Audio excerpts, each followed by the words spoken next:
that, he said that there would be promises that would go along with it of eternal life that would be available for all those who truly believe and walk by faith. If you are here and you have fallen guilty distance from God, you have not been a true partaker of that divine nature because you don't know it. You haven't studied like you knew you should. You have no clue of what Peter's talking about in this first chapter. You need to make a commitment today to change and glorify God in your life while you still have breath. I was called this morning up to Stein Hospice in our inpatient unit with another one of the chaplains. We had 3 deaths this morning. 3 deaths this morning. Sad families, the whole shot. And the interesting part is one particular one that touched me because the conversations I had with that patient showed that they just didn't believe there was anything after this. That they didn't have to do any particular thing, and that was just man's conviction. God was. That because we were afraid of death, we invented something like God so that when we died, we feel comforted. Be something for our loved ones to hang on to afterwards. They didn't believe there was anything after this.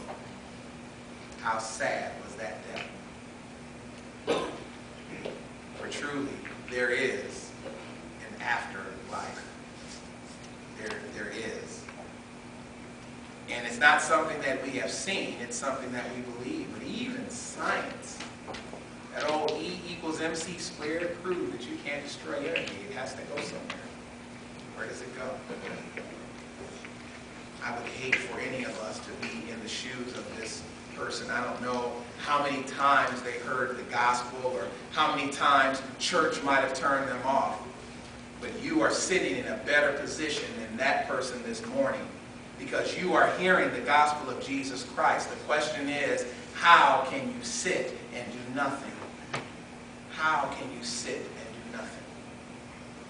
You know, if I am absolutely wrong about the things that I'm saying and you respond to it and you find out in the afterlife, well, if you find out in the afterlife that there's nothing, then I guess no time was wasted. But if I am absolutely right by everything that I've said and you find out after you die that I'm right, it's too late. And there's absolutely nothing that can be done about it. Don't let Satan dupe you anymore. You need to respond to the gospel and its power to save. If we can assist you spiritually, please won't you come as we together stand and sing the song of encouragement. There's a fountain.